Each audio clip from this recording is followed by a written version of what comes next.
오말수는 뒷마당 텃밭에 쪼그려 앉아 고추 모종을 정성스럽게 심고 있었습니다. 70이 넘은 나이지만 허리는 여전히 쌩쌩했죠. 봄바람이 살랑거리며 그녀의 희끗한 머리칼을 어루만졌어요. 멀리서 기철이 호미를 들고 무밭을 정리하는 모습이 보였습니다. 평화로운 시골 마을의 한 풍경이었죠. 말수는 잠시 허리를 펴고 일어나며 땀을 닦았습니다. 주변은 온통 푸르른 초록색으로 둘러싸여 있었어요. 이곳에서 기철과 함께 50년을 넘게 살아왔고 매일 아침 이 텃밭에서 일하는 것이 그녀의 일상이었습니다. 된장과 간장을 직접 담가 이웃과 나누는 것도 말순의 자랑이었죠. 말순은 팔을 뻗어 허리를 폈습니다. 그때 휴대폰이 울렸어요. 서울에 사는 딸이었죠. 말순이 전화를 받자 딸의 다급한 목소리가 들려왔어요. 민규가 서울에서 직장을 그만두고 시골로 내려온대요. 잠시 쉬고 싶다는 말만 남기고 짐을 싸서 버스를 탔다고 했습니다. 말수는 한숨을 쉬었습니다. 손자 민규는 23의 나이에 벌써 세 번째 직장을 그만두는 거였죠. 대학도 겨우 졸업했는데 취직하면 몇 개월 못 버티고 그만두는 일이 반복되었어요.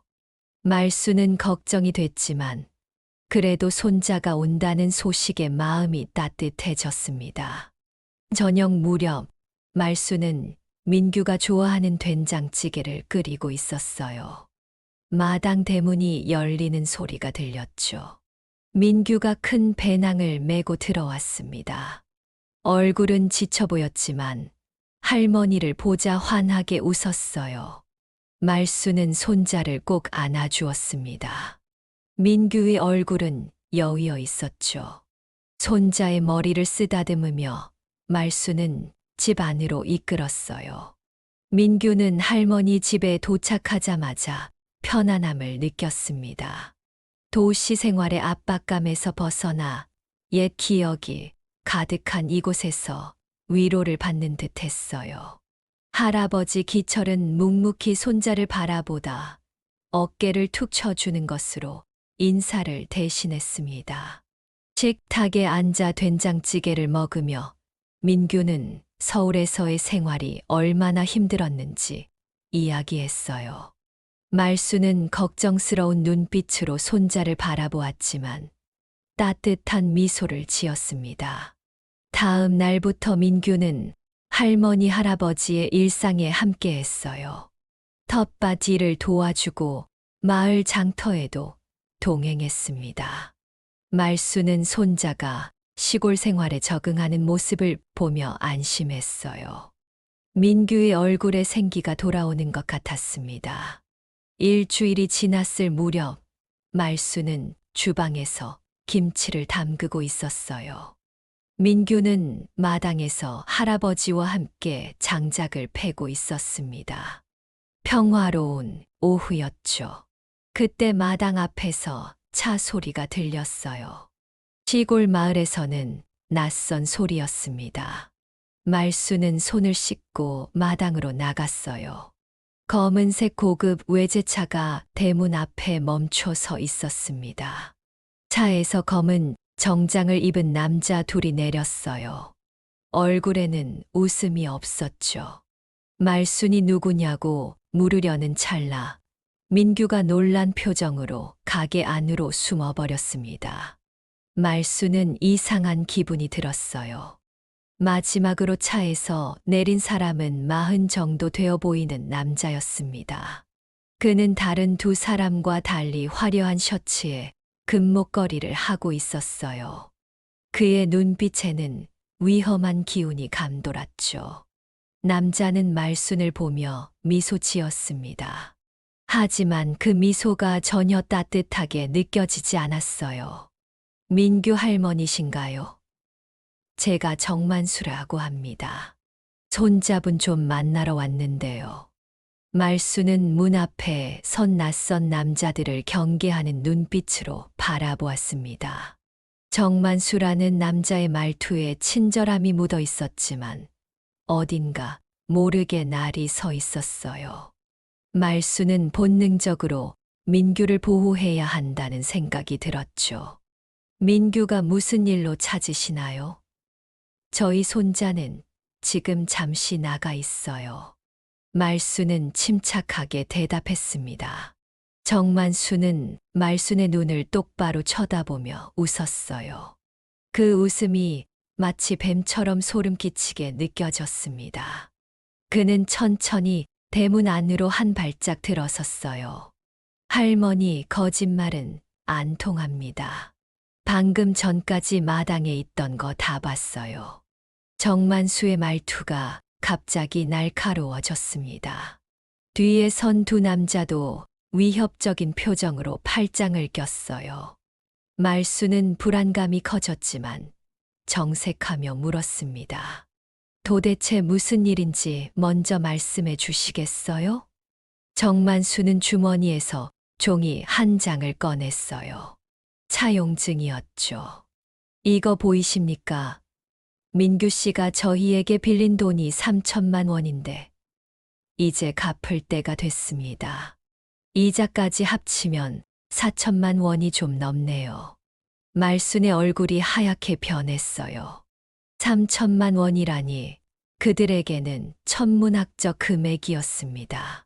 민규가 언제 그런 돈을 빌렸는지 전혀 알지 못했죠.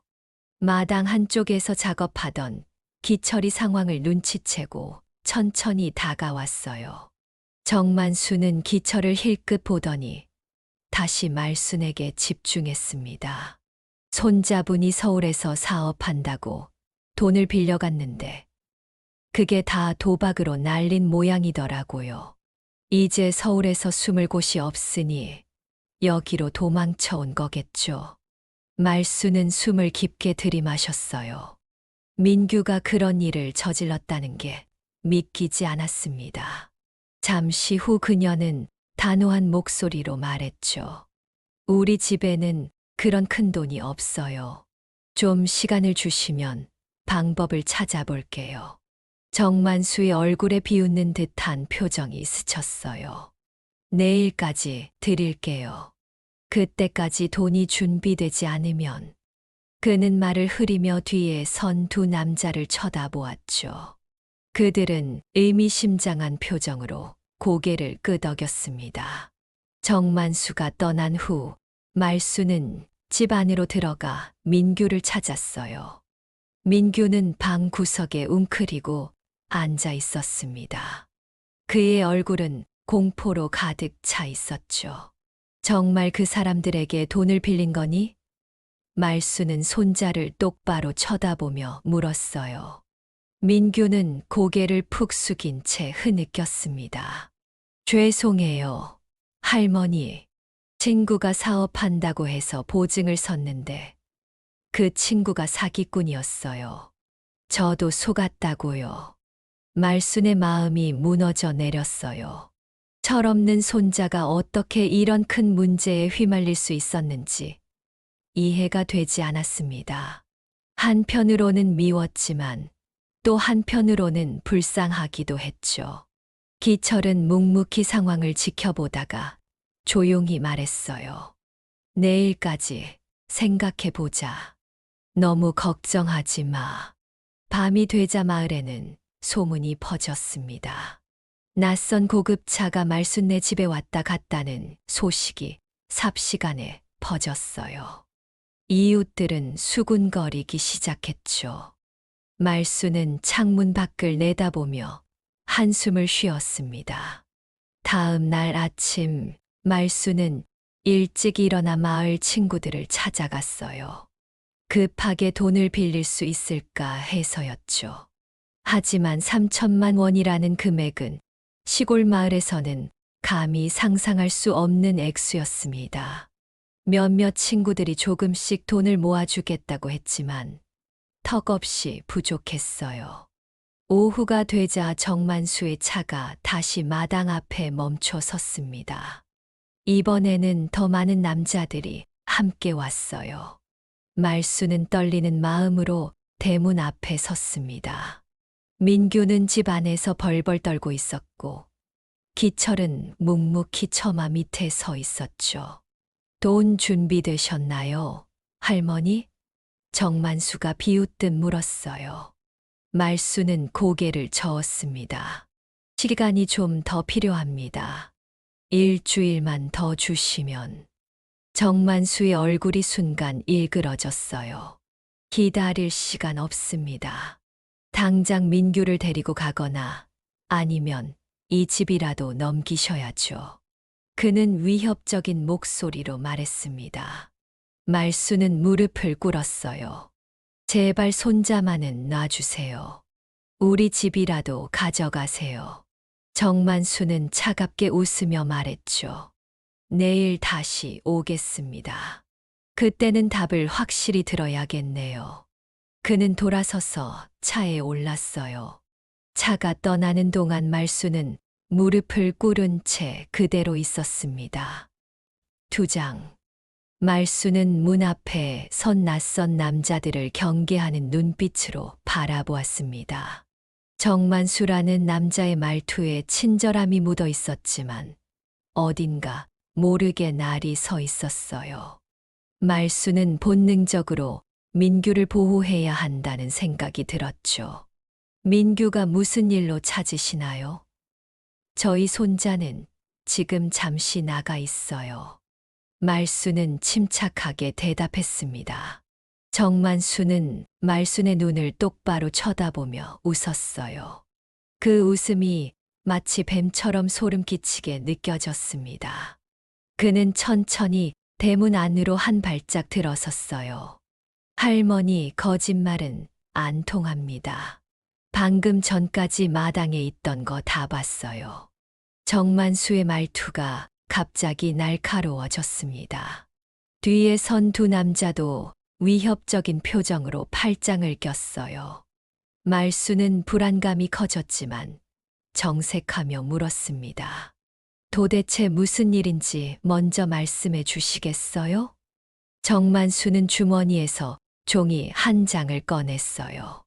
차용증이었죠. 이거 보이십니까? 민규 씨가 저희에게 빌린 돈이 3천만 원인데 이제 갚을 때가 됐습니다. 이자까지 합치면 4천만 원이 좀 넘네요. 말순의 얼굴이 하얗게 변했어요. 3천만 원이라니 그들에게는 천문학적 금액이었습니다. 민규가 언제 그런 돈을 빌렸는지 전혀 알지 못했죠. 마당 한쪽에서 작업하던 기철이 상황을 눈치채고 천천히 다가왔어요. 정만수는 기철을 힐끗 보더니 다시 말순에게 집중했습니다. 손자분이 서울에서 사업한다고 돈을 빌려갔는데 그게 다 도박으로 날린 모양이더라고요. 이제 서울에서 숨을 곳이 없으니 여기로 도망쳐 온 거겠죠. 말수는 숨을 깊게 들이마셨어요. 민규가 그런 일을 저질렀다는 게 믿기지 않았습니다. 잠시 후 그녀는 단호한 목소리로 말했죠. 우리 집에는 그런 큰 돈이 없어요. 좀 시간을 주시면 방법을 찾아볼게요. 정만수의 얼굴에 비웃는 듯한 표정이 스쳤어요. 내일까지 드릴게요. 그때까지 돈이 준비되지 않으면. 그는 말을 흐리며 뒤에 선 두 남자를 쳐다보았죠. 그들은 의미심장한 표정으로 고개를 끄덕였습니다. 정만수가 떠난 후 말수는 집 안으로 들어가 민규를 찾았어요. 민규는 방 구석에 웅크리고 앉아 있었습니다. 그의 얼굴은 공포로 가득 차 있었죠. 정말 그 사람들에게 돈을 빌린 거니? 말수는 손자를 똑바로 쳐다보며 물었어요. 민규는 고개를 푹 숙인 채 흐느꼈습니다. 죄송해요, 할머니. 친구가 사업한다고 해서 보증을 섰는데 그 친구가 사기꾼이었어요. 저도 속았다고요. 말순의 마음이 무너져 내렸어요. 철없는 손자가 어떻게 이런 큰 문제에 휘말릴 수 있었는지 이해가 되지 않았습니다. 한편으로는 미웠지만 또 한편으로는 불쌍하기도 했죠. 기철은 묵묵히 상황을 지켜보다가 조용히 말했어요. 내일까지 생각해 보자. 너무 걱정하지 마. 밤이 되자 마을에는 소문이 퍼졌습니다. 낯선 고급차가 말순네 집에 왔다 갔다는 소식이 삽시간에 퍼졌어요. 이웃들은 수군거리기 시작했죠. 말순은 창문 밖을 내다보며 한숨을 쉬었습니다. 다음 날 아침 말순은 일찍 일어나 마을 친구들을 찾아갔어요. 급하게 돈을 빌릴 수 있을까 해서였죠. 하지만 3천만 원이라는 금액은 시골 마을에서는 감히 상상할 수 없는 액수였습니다. 몇몇 친구들이 조금씩 돈을 모아주겠다고 했지만 턱없이 부족했어요. 오후가 되자 정만수의 차가 다시 마당 앞에 멈춰 섰습니다. 이번에는 더 많은 남자들이 함께 왔어요. 말수는 떨리는 마음으로 대문 앞에 섰습니다. 민규는 집 안에서 벌벌 떨고 있었고 기철은 묵묵히 처마 밑에 서 있었죠. 돈 준비되셨나요, 할머니? 정만수가 비웃듯 물었어요. 말수는 고개를 저었습니다. 시간이 좀 더 필요합니다. 일주일만 더 주시면. 정만수의 얼굴이 순간 일그러졌어요. 기다릴 시간 없습니다. 당장 민규를 데리고 가거나 아니면 이 집이라도 넘기셔야죠. 그는 위협적인 목소리로 말했습니다. 말수는 무릎을 꿇었어요. 제발 손자만은 놔주세요. 우리 집이라도 가져가세요. 정만수는 차갑게 웃으며 말했죠. 내일 다시 오겠습니다. 그때는 답을 확실히 들어야겠네요. 그는 돌아서서 차에 올랐어요. 차가 떠나는 동안 말수는 무릎을 꿇은 채 그대로 있었습니다. 정만수는 믿을 수 없다는 표정으로 기철을 바라보았어요.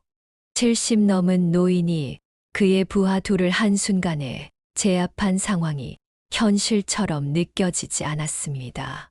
잠시 침묵이 흘렀죠. 기철은 묵묵히 정만수를 바라보며 서 있었어요. 그의 눈빛은 평소와 달리 날카로웠습니다. 마치 전혀 다른 사람 같았죠. 말수는 남편의 이런 모습을 처음 보았어요. 50년을 함께 살았지만 이런 기철은 본 적이 없었습니다. 정만수는 마침내 입을 열었어요. 재미있네요, 할아버지. 운이 좋으셨군요. 하지만 다음번엔 이렇게 쉽게 끝나지 않을 겁니다. 그는 쓰러진 부하들을 일으켜 세우며 말했죠. 기철은 아무 말도 하지 않았어요. 그저 정만수를 똑바로 쳐다볼 뿐이었습니다. 그 시선에 정만수조차 불편함을 느꼈죠. 오늘은 여기까지 하죠. 내일 다시 오겠습니다. 그땐 더 많은 인원을 데려올 테니 각오하시는 게 좋을 거예요. 정만수는 위협하듯 말했어요. 그리고 부하들을 이끌고 차에 올랐습니다. 차가 떠난 후 마당에는 세 사람만 남았어요. 말수는 떨리는 다리로 일어나 남편에게 다가갔습니다. 기철은 다시 평소의 무표정한 얼굴로 돌아와 있었죠. 도대체 무슨 일이에요? 어떻게 저런 젊은 사람들을? 말순의 목소리가 떨렸어요. 기철은 한숨을 내쉬었습니다. 별거 아니야. 잠시 마당 벤치에 앉자. 그는 조용히 말했어요. 세 사람은 마당 벤치에 앉았습니다. 민규는 아직도 충격에서 벗어나지 못한 표정이었죠. 할아버지가 그런 힘을 가지고 있을 거라고는 상상도 못했어요. 민규가 떨리는 목소리로 말했습니다. 기철은 깊은 한숨을 내쉬었어요. 그는 오랫동안 숨겨왔던 이야기를 시작했죠. 사실 나는 평범한 농부가 아니었다. 젊었을 때 특전사였지. 베트남 전쟁에도 참전했고, 그 후에는 특수 임무를 맡았었어. 말수는 놀란 표정으로 남편을 바라보았습니다. 특전사라고 그런 이야기는 한 번도 들은 적이 없었어요. 기철은 고개를 끄덕였죠. 젊었을 때 특수부대에서 활동했어. 북한 공작원 대응팀에도 있었고, 그는 말을 흐렸습니다. 아마 그 이상의 이야기는 아직도 말할 수 없는 비밀인 듯 했어요. 그럼 왜 지금까지 말하지 않은 거예요? 말순이 물었습니다. 기철은 쓸쓸한 미소를 지었어요. 평범하게 살고 싶었어. 그 시절의 기억들은 좋은 것만은 아니었으니까. 너와 결혼하고 이 마을에 정착하면서 모든 걸 뒤로 하기로 했지. 민규는 놀란 눈으로 할아버지를 바라보았어요. 마을에서 가장 평범하고 조용한 할아버지라고만 생각했는데, 알고 보니 특수부대 출신이었다니. 그제야 할아버지가 늘 강인한 체력을 유지했던 이유가 이해됐죠. 말순도 충격이었어요.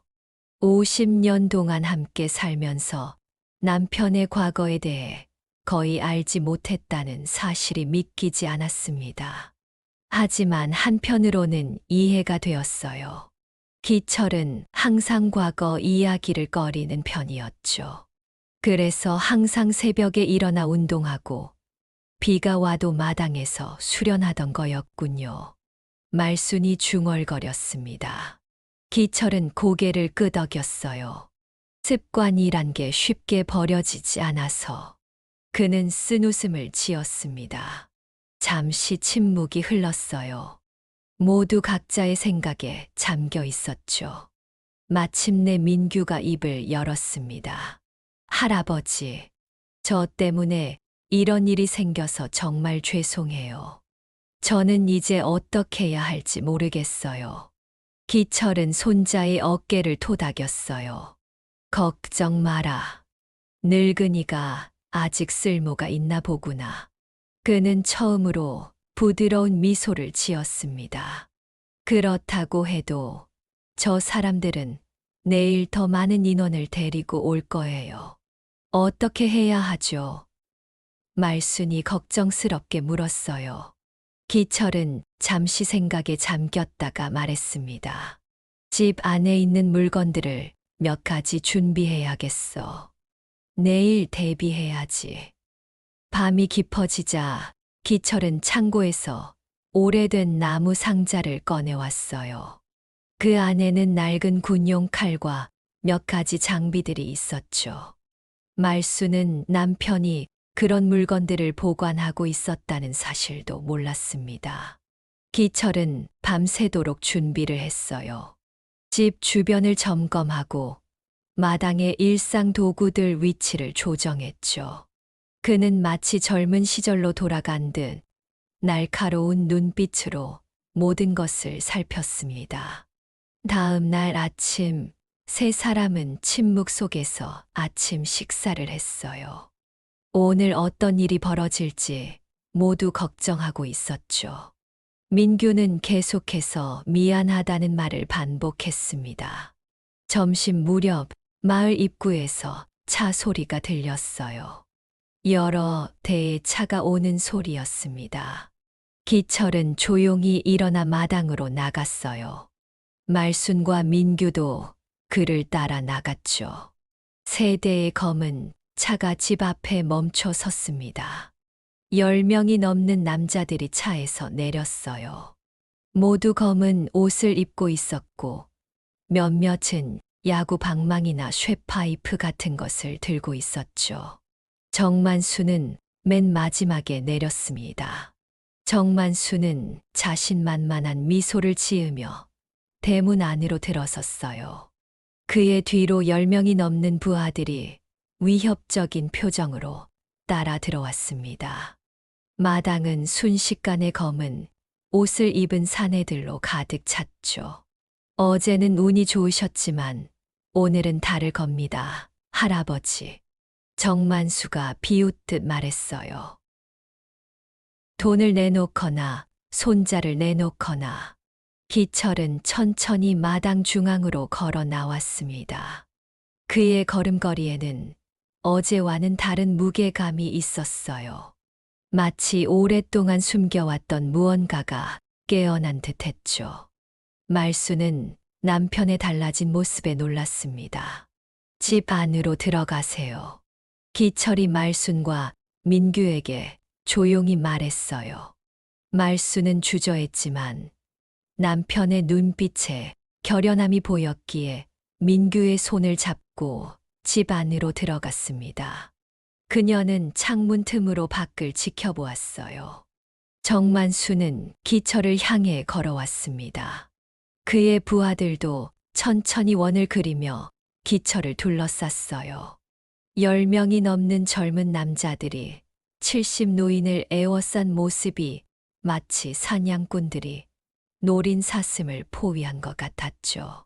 할아버지, 아직도 저항할 생각인가요? 어제는 운이 좋았던 거예요. 오늘은 달라요. 정만수가 비웃었습니다. 기철은 여전히 아무 말도 하지 않았어요. 그저 자신을 둘러싼 사내들을 차분히 바라볼 뿐이었죠. 그의 눈은 마당에 놓인 여러 농기구들을 스치듯 살폈습니다. 더 이상 말은 필요 없겠네요. 정만수가 손짓했어요. 2명의 부하가 기철에게 달려들었습니다. 그 순간 믿을 수 없는 광경이 펼쳐졌어요. 기철의 움직임이 번개처럼 빨라졌습니다. 그는 한 손으로 마당에 놓인 삽을 집어들었고 몸을 숙여 첫 번째 공격자의 발을 쳤어요. 그 사내는 균형을 잃고 넘어졌죠. 2번째 사내가 주먹을 휘둘렀지만 기철은 가볍게 몸을 틀어 피했습니다. 그리고 삽의 손잡이로 사내의 복부를 찔렀어요. 사내는 고통에 신음하며 쓰러졌습니다. 더 많은 부하들이 달려들었지만 기철의 움직임은 믿을 수 없을 만큼 정확하고 빨랐어요. 그는 마당에 있는 일상 도구들을 무기처럼 활용했습니다. 빨래줄은 올가미가 되었고 항아리는 방패가 되었죠. 삿갓은 날아가는 원반처럼 사내의 얼굴을 가격했어요. 심지어 빗자루로도 2명의 부하를 제압했습니다. 모든 움직임이 마치 계산된 듯 정확했어요. 기철은 피를 흘리게 하지 않았습니다. 그저 상대를 무력화시킬 뿐이었죠. 그의 몸은 예전에 받은 특수 훈련을 기억하고 있었습니다. 창문 너머로 이 모든 상황을 지켜보던 말수는 입을 다물지 못했어요. 그녀의 남편이 이런 능력을 가지고 있었다니. 50년 동안 함께 살았지만 이런 모습은 한 번도 본 적이 없었습니다. 민규도 할아버지의 믿을 수 없는 실력에 넋을 잃고 바라보았죠. 10분도 채 지나지 않아 마당에는 쓰러진 부하들만 남았어요. 정만수는 충격을 받은 표정으로 마당 한쪽에 서 있었습니다. 그는 자신의 눈을 의심했죠.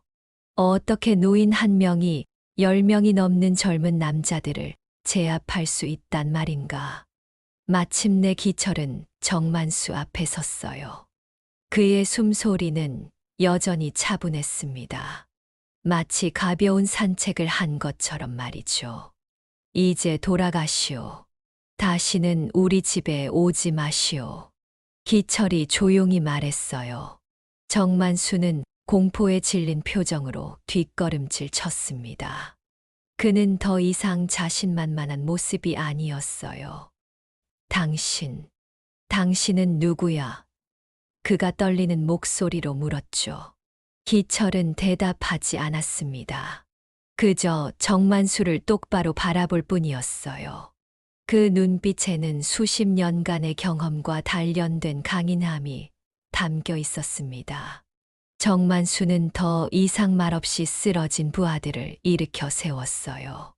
그들은 서둘러 차에 올랐죠. 마지막으로 정만수는 뭔가 말하려다 그만두고 차에 탔습니다. 세 대의 차는 빠르게 마을을 빠져나갔어요. 기철은 마당을 정리하기 시작했습니다. 그는 흐트러진 농기구들을 원래 자리에 돌려놓았어요. 마치 아무 일도 없었다는 듯이 말이죠. 말순과 민규가 조심스레 밖으로 나왔습니다. 말순은 여전히 충격에서 벗어나지 못한 표정이었어요. 민규는 존경과 두려움이 섞인 눈빛으로 할아버지를 바라보았죠. 괜찮으세요? 말순이 조심스럽게 물었습니다. 기철은 고개를 끄덕였어요. 괜찮아. 이제 걱정할 필요 없어. 어떻게 저런 일이 가능한 거예요? 민규가 떨리는 목소리로 물었죠. 기철은 잠시 침묵했다가 대답했습니다. 내가 젊었을 때 특수부대에서 배운 기술이야. 오랫동안 쓰지 않았지만 몸이 기억하고 있더구나. 말수는 남편의 팔을 잡았어요. 다치지 않았어요? 그녀의 눈에는 걱정과 사랑이 담겨 있었죠. 기철은 쓴웃음을 지었습니다. 나이는 먹었어도 아직 몸은 기억하는군. 하지만 내일은 온몸이 아플 거야. 세 사람은 집 안으로 들어갔어요. 비록 위기는 넘겼지만 아직 안심할 수는 없었습니다. 정만수가 다시 올지도 모르니까요. 그날 밤 말수는 잠들지 못했어요. 남편의 숨겨진 과거에 대해 생각하니 마음이 복잡했습니다. 50년을 함께 살았지만 그의 진짜 모습을 오늘에서야 본 것 같았어요. 말수는 새벽녘에 잠에서 깼습니다. 창문 너머로 희미한 빛이 들어오고 있었어요. 옆을 보니 기철의 자리는 비어 있었죠. 말수는 서둘러 일어나 마당으로 나갔습니다. 기철은 마당 한쪽에서 천천히 몸을 움직이고 있었어요. 그의 동작은 느리지만 정확했습니다. 마치 물 흐르듯 자연스러웠죠. 오랫동안 매일 아침 해오던 수련이었지만 이제 말수는 그것이 단순한 건강 체조가 아니라는 것을 알았어요. 말수는 조용히 기철을 지켜보았습니다. 그의 모습이 다르게 보였어요. 어제까지는 그저 나이 든 농부의 아침 운동이라고 생각했지만 이제는 특수부대 출신 전문가의 몸 관리로 보였습니다. 남편의 과거가 궁금했어요. 기철이 수련을 마치고 돌아서자 말순과 눈이 마주쳤죠. 그는 부드러운 미소를 지었습니다. 일어났구나. 말순은 천천히 걸어가 남편 옆에 섰어요. 기철의 과거에 대해 더 듣고 싶어요. 50년 넘게 함께 살았는데 당신에 대해 모르는 게 너무 많네요. 기철은 한숨을 내쉬었습니다. 그의 눈에는 오랜 세월의 흔적이 담겨 있었어요. 말하기 쉽지 않은 이야기야. 하지만 이제는 알려줘야겠지. 두 사람은 마당 벤치에 앉았어요. 아침 공기는 차가웠지만 곧 떠오를 태양의 기운이 느껴졌습니다. 나는 22살에 군에 입대했어. 그리고 특수부대에 발탁됐지. 기철이 차분히 말했어요. 그 이후 15년 동안 국가를 위해 일했어. 베트남 전쟁에도 참전했고 휴전선에서의 특수 임무도 맡았었지. 말수는 숨을 죽이고 듣고 있었어요. 남편의 입에서 이런 이야기가 나올 줄은 몰랐습니다. 대부분의 임무는 아직도 말할 수 없어. 기철이 계속했죠. 국가 기밀이니까. 하지만 내가 했던 일들은. 그는 잠시 말을 멈추었어요. 말수는 그의 눈에 슬픔이 어리는 것을 볼 수 있었습니다. 당신이 하기 싫은 일이었던 거죠. 말순이 조용히 물었어요. 기철은 고개를 끄덕였습니다. 처음에는 나라를 위한다는 자부심이 컸어. 하지만 시간이 지날수록 내가 하는 일에 의문이 들기 시작했지. 그는 깊은 생각에 잠긴 듯 했어요. 그래서 그만둔 거예요? 말순이 물었습니다. 아니, 그만둘 수는 없었어. 기철의 목소리가 무거워졌어요. 그저 은퇴할 때까지 임무를 수행했지. 그리고 40살에 제대했어. 그때 너를 만났고 말수는 남편의 손을 잡았어요. 그녀는 기철이 처음 마을에 왔을 때를 기억했습니다. 그때 그는 말이 없고 어딘가 그늘진 사람처럼 보였었죠. 당신을 처음 봤을 때 슬픔을 간직한 사람 같았어요. 그래서 더 다가가고 싶었는지도 몰라요. 말순이 부드럽게 말했습니다. 기철은 미소 지었어요. 내가 내 삶의 빛이었어. 너를 만나고 이 마을에 정착하면서 평화를 찾았지. 그동안의 모든 기억을 뒤로하고 평범한 농부로 살고 싶었어. 두 사람은 잠시 침묵 속에 앉아 있었어요. 아침 햇살이 점점 강해지면서 마당을 밝게 비추기 시작했습니다. 그런데 어제는 어떻게 그렇게 싸울 수 있었어요? 70이 넘는 나이에. 말순이 물었죠. 기철은 쓴웃음을 지었습니다. 평생 매일 아침 수련했잖아. 몸이 기억하더군. 물론 젊었을 때처럼 빠르지는 않았지만 경험이 그걸 보완해 주었어. 방 안에서 기지개를 켜는 소리가 들렸어요. 민규가 일어난 모양이었습니다. 얼마 후 그가 마당으로 나왔어요. 민규의 눈에는 할아버지를 향한 새로운 존경심이 담겨 있었죠. 할아버지. 민규가 조심스럽게 다가왔어요. 어제 정말 대단하셨어요. 어떻게 그런 일이. 기철은 손자를 바라보며 부드럽게 웃었습니다. 그저 오래 익힌 기술일 뿐이야. 내 나이 때는 나도 실수 많이 했어. 지금 중요한 건 앞으로 어떻게 살 것인가 하는 거지. 민규는 고개를 숙였어요. 정말 죄송해요.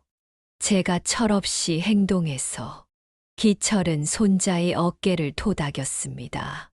지나간 일은 잊자. 다만 앞으로는 더 신중하게 선택해야 해.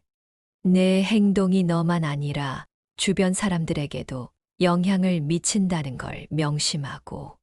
말수는 남편과 손자를 번갈아 바라보았어요. 이 위기를 통해 두 사람이 더 가까워진 것 같았습니다. 그동안 기철과 민규는 서로 대화가 많지 않았거든요. 민규는 할아버지를 그저 무뚝뚝한 노인으로만 여겼었죠. 아침 식사 준비할게요. 말순이 일어섰습니다. 오늘은 특별히 맛있는 것 해야겠어요. 세 사람은 함께 아침을 먹었어요. 식탁에는 오랜만에 화기애애한 분위기가 감돌았습니다. 하지만 여전히 정만수가 다시 올지도 모른다는 불안감이 있었죠. 식사를 마치고 기철이 말했어요. 나는 마을에 나가봐야겠어. 정만수가 어떤 인물인지 알아봐야 해. 조심하세요. 말순이 걱정스럽게 말했습니다. 기철은 마을로 향했어요. 그가 가게 되자 말순과 민규는 집안을 정리하기 시작했습니다. 어제의 소동으로 마당은 여전히 어수선했어요. 할머니. 민규가 조심스럽게 입을 열었습니다. 할아버지가 정말 특수부대 출신인가요? 그렇대요. 할머니도 어제 처음 알았어. 말순이 대답했어요. 민규는 놀란 표정이었죠. 그동안 그저 평범한 할아버지라고 생각했는데, 이제 보니 대단한 분이셨네요. 말순은 미소 지었어요.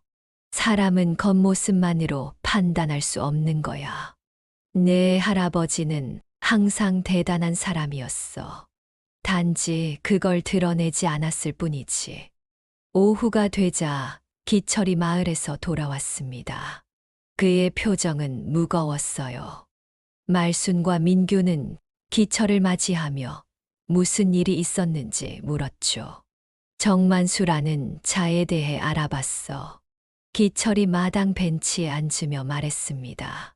그는 부산에서 온 조직폭력배 두목이야. 지방 소도시까지 세력을 확장하고 있었던 거지. 사채업을 통해 젊은이들을 꿰어 빚을 지게 하고 그걸 빌미로 협박하는 수법을 쓴대. 말수는 한숨을 쉬었어요. 민규는 부끄러운 표정으로 고개를 숙였습니다. 자신의 어리석음이 가족을 위험에 빠뜨렸다는 생각에 괴로웠죠. 그럼 이제 어떻게 해야 하나요? 말순이 걱정스럽게 물었어요. 정만수가 다시 올까요? 기철은 잠시 생각에 잠겼다가 대답했습니다. 아마 당장은 안 올 거야. 어제 일로 충격을 받았을 테니까. 하지만 그가 완전히 포기했다고 생각하긴 이르지. 그때 마당 밖에서 차 소리가 들렸어요. 세 사람은 긴장했습니다. 말순이 창문으로 밖을 내다보았죠. 경찰차예요. 말순이 놀라서 말했어요. 기철은 침착하게 일어나 대문으로 향했습니다. 마당으로 2명의 경찰관이 들어왔어요. 한 명은 나이 든 경이었고 다른 한 명은 젊은 순경이었죠. 김기철 씨 되십니까? 경위가 물었어요. 기철은 고개를 끄덕였습니다. 그의 표정은 평소처럼 차분했어요. 어제 이 댁에서 있었던 일에 대해 조사하러 왔습니다.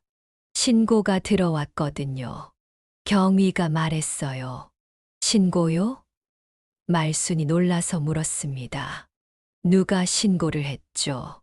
이웃 주민이요. 검은 차 여러 대가 이 집에 들어왔다가 갑자기 황급히 떠났다고 합니다. 몇몇 사람들은 다친 것처럼 보였다고도 하고요. 경위가 설명했어요. 기철은 차분히 대답했습니다. 어제 사채업자들이 우리 손자를 협박하러 왔었습니다. 하지만 아무 일도 없었어요. 그들이 스스로 돌아갔죠. 2 경찰관은 의심스러운 눈빛으로 기철을 바라보았어요. 10명이 넘는 젊은 사내들이 노인 1명을 보고 그냥 돌아갔다는 것이 믿기지 않았나 봅니다. 혹시 그들의 신원을 아십니까? 경위가 물었어요. 정만수라는 자가 두목이라고 했습니다. 기철이 대답했죠. 경위의 표정이 변했어요. 정만수요? 그는 순경과 의미심장한 눈빛을 교환했습니다. 아시는 분입니까? 말순이 물었어요. 경위가 고개를 끄덕였습니다. 부산에서 온 조직폭력배죠. 최근에 이 지역에 세력을 확장하려 한다는 정보가 있었어요. 하지만 증거가 부족해서 그를 체포하지 못하고 있습니다. 민규가 앞으로 나섰어요. 제가 그 사람들에게 빚이 있어요. 제 잘못입니다. 경위는 민규에게 자세한 상황을 물었고, 민규는 모든 것을 솔직하게 털어놓았죠. 서울에서 어떻게 정만수를 만났는지, 어떻게 돈을 빌리게 됐는지, 경위는 모든 내용을 꼼꼼히 메모했어요. 이 진술이 정만수를 체포하는데 도움이 될 수 있습니다. 경위가 말했어요. 하지만 그 전까지는 조심하셔야 합니다. 정만수는 위험한 인물이니까요. 경찰관들이 떠난 후 세 사람은 다시 마당에 모였습니다. 기철의 표정은 여전히 심각했어요. 경찰이 정만수를 잡는다고 해도 시간이 걸릴 거야. 그 전에 그가 다시 올 수도 있어. 기철이 말했습니다. 그럼 어떻게 해야 하죠? 말순이 걱정스럽게 물었어요. 기철은 잠시 생각에 잠겼다가 말했습니다. 정만수에 대해 더 알아봐야겠어. 그의 약점을 찾아야 해. 날이 저물자 기철은 다시 마을로 나갔어요. 그는 오랜 지인들을 만나 정보를 모으기 위해서였죠. 말순과 민규는 집에 남아 불안한 마음으로 기다렸습니다. 밤이 깊어갈수록 말순의 걱정은 커졌어요. 기철이 너무 오래 돌아오지 않았기 때문이었죠. 민규도 안절부절 못하며 창밖을 내다보았습니다. 마침내 자정이 가까워졌을 때 기철이 돌아왔어요. 그의 표정은 확신에 차 있었습니다. 무슨 일 있었어요? 이렇게 늦게까지. 말순이 물었어요. 기철은 빙그레 웃었습니다. 정만수의 정체를 완전히 알아냈어. 그리고 그가 누구를 두려워하는지도. 무슨 뜻이에요? 민규가 물었죠. 기철은 차분히 설명했어요. 정만수는 10년 전에 부산에서 큰 사고를 쳤어. 그때 특수부대 출신 요원에게 크게 당했대. 그 이후로 특수부대 출신을 무척 두려워한다고 해. 그래서요? 말순이 물었습니다. 기철의 미소가 깊어졌어요. 누군가가 정만수에게 내 과거를 알려줬어. 내가 특수부대 출신이라는 사실을 말이야. 게다가 내 코드명까지. 말순은 눈을 크게 떴어요. 코드명이요? 기철은 고개를 끄덕였습니다. 특수부대 시절 나는 백호라는 코드명으로 활동했어. 그 이름은 모든 임무를 성공시켰다는 의미로 악명 높았지. 정만수는 그 이름을 알아보았을 거야. 민규의 눈이 놀라움으로 커졌어요. 할아버지가 정말 대단한 분이셨군요. 기철은 손사래를 쳤습니다. 그건 옛날 일이야. 이제는 그저 평범한 농부일 뿐이지. 다만 정만수에게 경고하기 위해 과거를 좀 활용한 거야. 그럼 이제 정만수가 다시는 우리를 괴롭히지 않을까요? 말순이 희망 섞인 목소리로 물었어요. 기철은 고개를 끄덕였습니다. 아마도 그럴 거야. 하지만 방심은 금물이지. 당분간은 조심해야 해. 세 사람은 오랜만에 안도의 한숨을 내쉬었어요. 비록 상황이 완전히 끝난 것은 아니지만 희망이 보이기 시작했습니다. 일주일이 지났습니다. 마을은 다시 평화를 되찾았어요. 정만수의 차는 더 이상 나타나지 않았고 말순네 가족은 조금씩 일상으로 돌아가기 시작했죠. 민규는 할아버지의 도움으로 마을 공장에 취직했습니다. 비록 작은 일자리였지만 그는 성실하게 일하기로 마음먹었어요. 말순은 아침마다 텃밭에서 일하며 평온을 느꼈습니다. 남편의 과거에 대해 알게 된 후 그녀는 기철을 새로운 시각으로 바라보게 되었어요. 70 넘은 나이에도 여전히 강인한 모습을 보여준 남편이 자랑스러웠죠. 이날도 말순은 텃밭에서 고추를 따고 있었습니다. 갑자기 마을 이장이 급하게 들어왔어요. 말순 씨, 큰일 났어요. 이장이 숨을 헐떡이며 말했습니다. 무슨 일이에요? 말순의 가슴이 철렁 내려앉았어요. 또 정만수가 나타난 건 아닐까 걱정됐죠. 아니에요. 좋은 소식이에요. 경찰이 정만수를 체포했대요. 이장이 기쁜 표정으로 말했습니다. 어제 부산에서 대규모 단속이 있었는데 정만수의 범죄 조직이 모두 검거됐다고 해요. 말수는 안도의 한숨을 내쉬었어요. 정말요? 그럼 이제 정말 끝난 건가요? 그런 것 같아요. 경찰서에서 민규 씨의 진술이 큰 도움이 됐다고 하더라고요. 덕분에 오래 수사해온 정만수의 범죄 조직을 일망타진할 수 있었대요. 이장이 설명했습니다. 말수는 서둘러 집으로 들어가 기철과 민규에게 이 소식을 전했어요. 세 사람은 기쁨을 감추지 못했습니다. 드디어 끝났네요. 민규가 안도의 한숨을 내쉬었어요. 기철은 미소 지었습니다. 앞으로는 더 신중하게 살아야 할 거야. 인생은 선택의 연속이고 그 선택에 책임을 져야 하니까. 민규는 진지한 표정으로 고개를 끄덕였어요. 네, 할아버지. 이번 일을 통해 많은 것을 배웠어요. 이제 정말 제대로 살아갈게요. 오후에 경찰서에서 연락이 왔습니다. 민규가 정만수 사건의 증인으로 출석해달라는 요청이었어요. 민규는 긴장했지만 기철과 말순이 함께 가주겠다고 했죠. 경찰서에서 민규는 자신이 알고 있는 모든 것을 진술했습니다.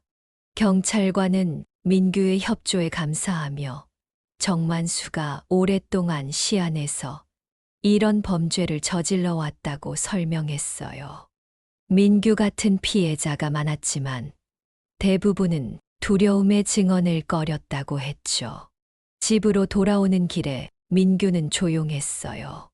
그는 자신의 실수로 가족을 위험에 빠뜨렸다는 생각에 여전히 미안함을 느꼈습니다.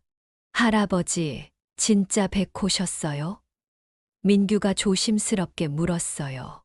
기철은 쓴웃음을 지었습니다. 그건 오래전 이야기야. 지금은 그저 너희 할아버지일 뿐이지. 말수는 남편의 팔을 꼭 붙잡았어요.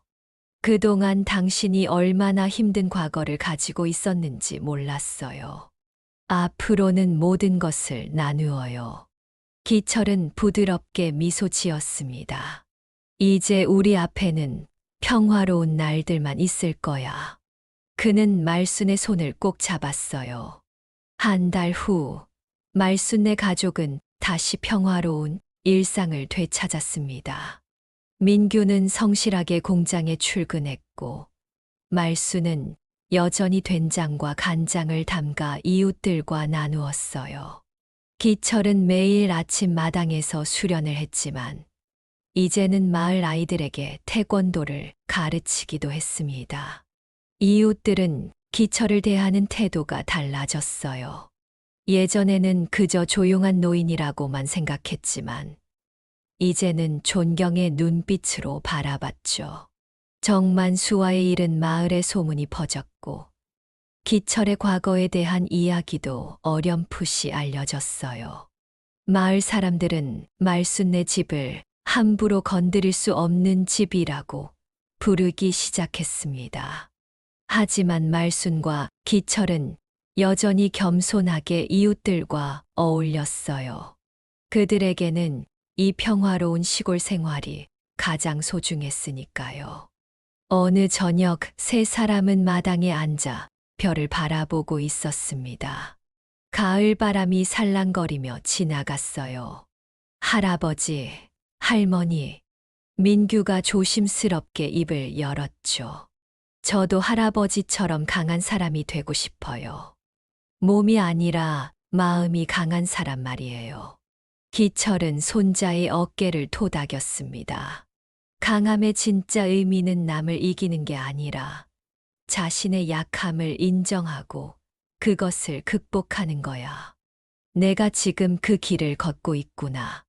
말수는 따뜻한 미소를 지었어요.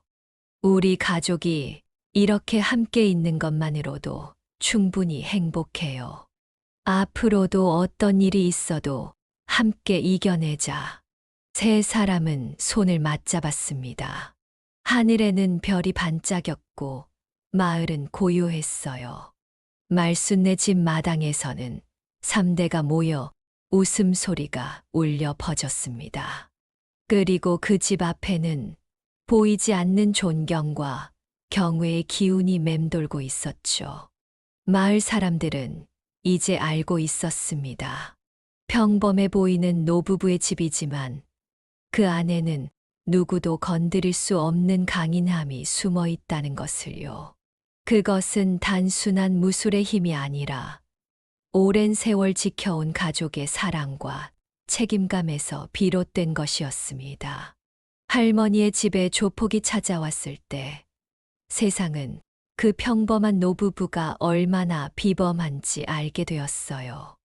하지만 말순과 기철에게는 그저 가족을 지키기 위한 당연한 일이었을 뿐이죠. 그들의 일상은 다시 평화롭게 흘러갔습니다. 텃밭을 가꾸고 된장을 담그며 손자의 성장을 지켜보는 소소한 행복 속에서 말이에요.